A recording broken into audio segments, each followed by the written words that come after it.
Hello, this is Jammal, a.k.a. Baba.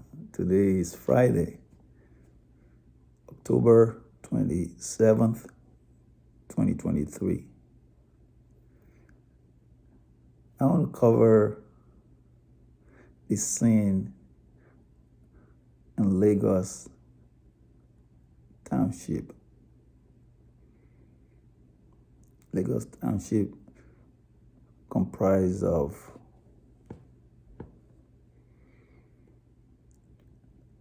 Apapa, Ido Island, Ebute Metta, and the 5 settlements on Lagos Island, which is the first settlement,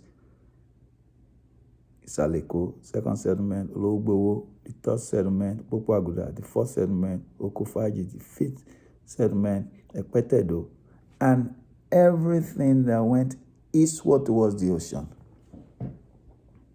It's called Lagos Township. According to the census of 1911, that whole entire township, the population was 73,000. Of the 73,000, 58,000 of it, which means almost 80% of the population lived on the 5 settlements on the island: Isaleko, Ologbowo, Popo Aguda, Okofaji, and Ekpetedo.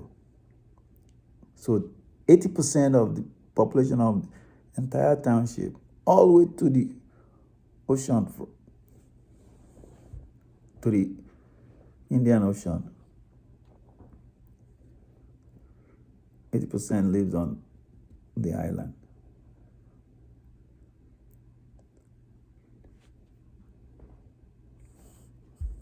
Abibu mentioned about the ocean in the lyrics. You guys will get it. But the song was about the trending lady, the high class lady, the high society lady, the top of the peak, top of the crop of the trending women of the society. And in this particular, they called a.k.a. Mẹṣhọ, and their leader was Sulọla Ayisatu, who's married to Mọọrin, Mr. Mọọrin. Sulọla Ayisatu. Her nickname was Mayor Mẹṣhọ. That's how big she was, how high class she was. Let's go revisit 1940s social scene of Lagos.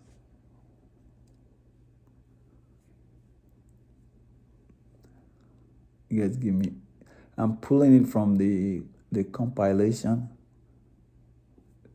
so I have to pull it back. Here we go.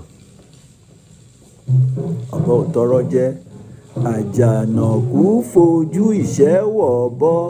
Ọ̀bọ ò tọrọ jẹ, àyà Mọọrin Mẹṣhọ, oníjòbìnrin lọ Mẹṣhọ.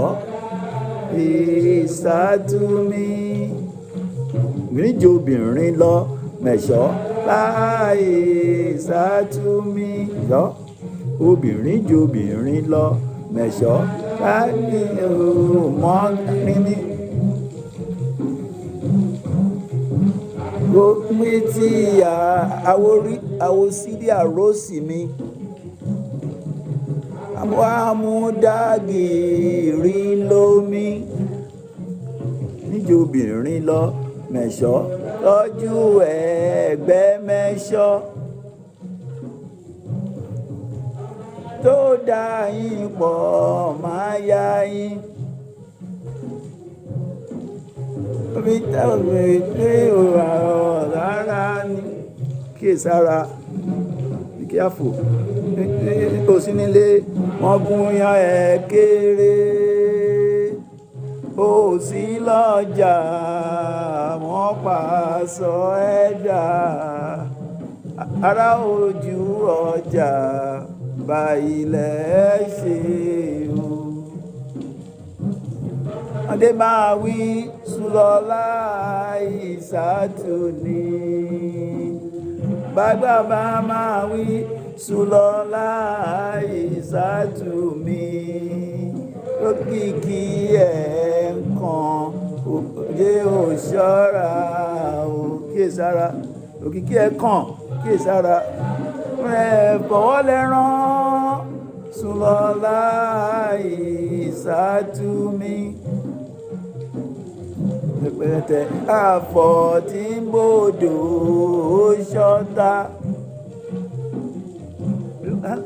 Títa ó dé okùn tí ó kò síbi tá débòkun tí ò sómi láti bù. Wherever globally tó bá dókun wàá rómi bù. There's nothing like, oh, there's a dry ocean. It's not a lake. Kò síbi tá dé bọ́ òkun tá rómi bù. Then you listen to the next line after it. Ara ẹ̀ la ó bù wẹ̀, ara ẹ̀ la ó bù mu. Ara ẹ̀ la lè fi bù wẹ̀, ara ẹ̀ la lè bù mu. It's that much water. Meaning there's enough. More than enough for everybody to go around. We don't need to be acting like a crab in the bucket, pulling each other down. Kò síbi tá dé òkun tí ò tó bù. There's enough. Almighty already created more than enough for everybody to go around. Ara rẹ̀ la ó bù wẹ̀, ara rẹ̀ la lè bù mu. And it still won't run out.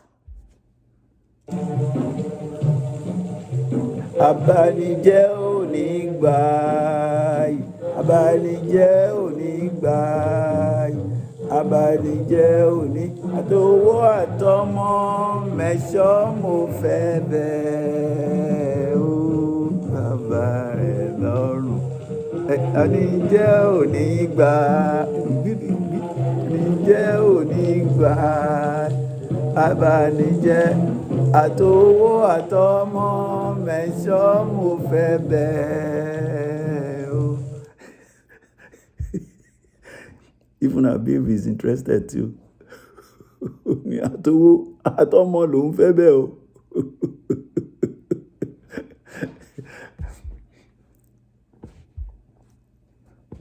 So I'm going to pull it back and let you guys hear it. So when he started the drum, ọ̀bọ ò tọrọ jẹ, àjànàkú fojú iṣẹ́ wọ̀bọ, ọ̀bọ ò tọrọ jẹ. It would sound like this.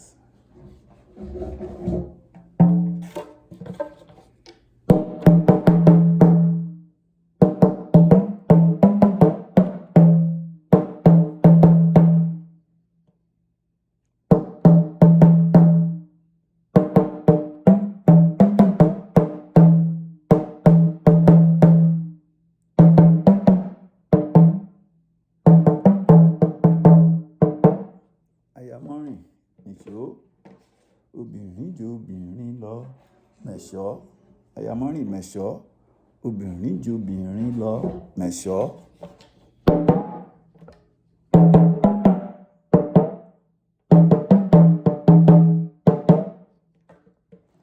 Mọọrin Mẹṣhọ, obìnrin ju obìnrin lọ, Mẹṣhọ. Mọọrin Mẹṣhọ, obìnrin ju obìnrin lọ.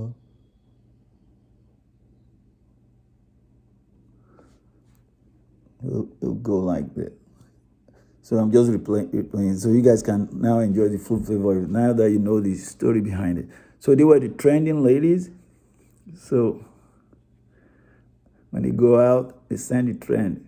They are tired, they wear is trendy. Their style is trending.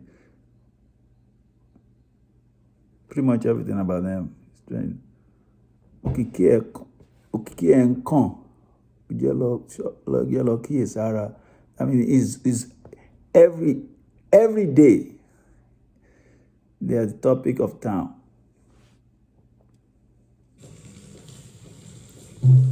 Tọrọ jẹ́ àjànàkú fojú ìṣẹ́wọ̀ bọ́. I'll stay with the drum this time. Àyàmọ́rìn Mẹṣhọ, obìnrin ju obìnrin lọ. Mẹṣhọ, níjó obìnrin lọ. Mẹṣhọ,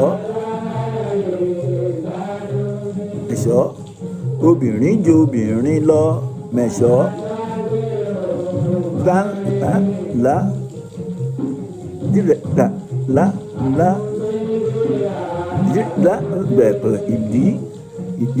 ìdí rẹpẹtẹ ìdí ìdí níjó obìnrin lọ. Mẹṣhọ,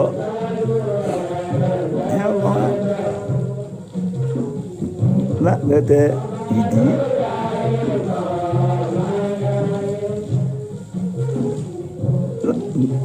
Mẹ́fàràwé ẹ̀ yóò sì gbà. Ẹni bá farawé ẹ̀ yóò sì gbà.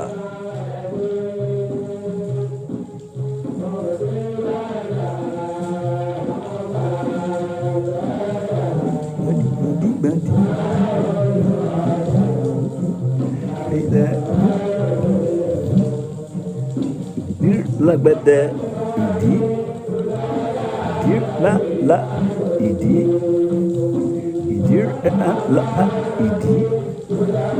Ìdí rẹpẹtẹ ìdí gbìgbìgbì ókè ìdí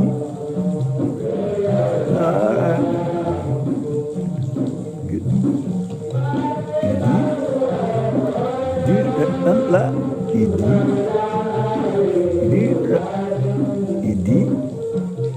ìdí rẹpẹtẹ ìdí ńlá ìdí ìdí. Bá farawé ẹ̀ yóò sì gbà.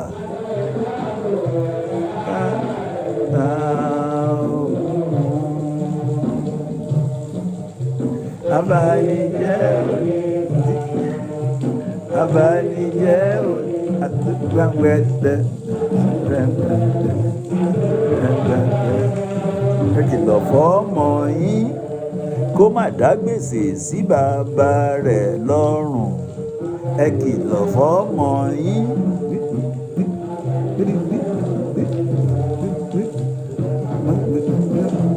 Àtowó àtọmọ Mẹṣhọ mo fẹ́ bẹ́ẹ̀ o. Ìdí rẹpẹtẹ ìdí.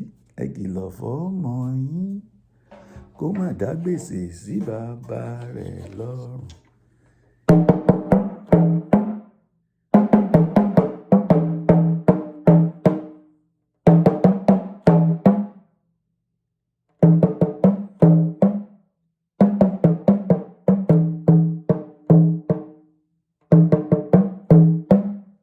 Ẹ kìlọ̀ fọ́mọ yín kó má dá gbèsè sí bàbá rẹ̀ lọ́rùn. Ẹ kìlọ̀ fọ́mọ yín.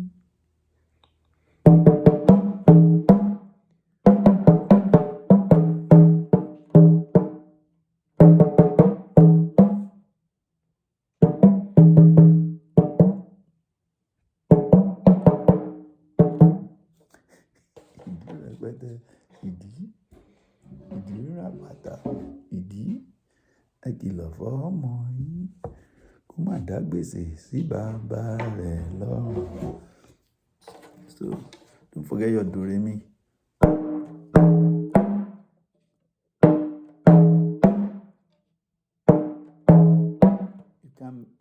You just have to flow with it. You can't let it intimidate you.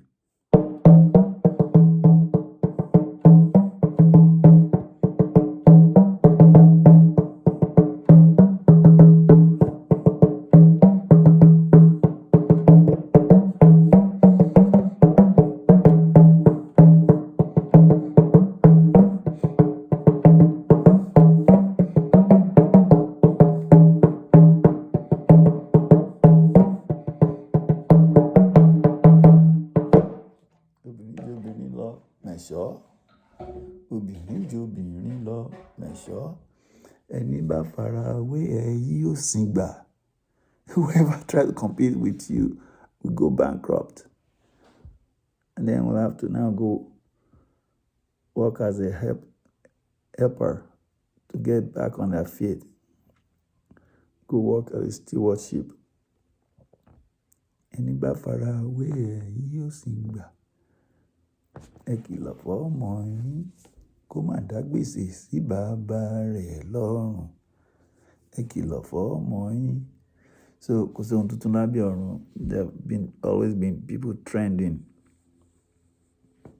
We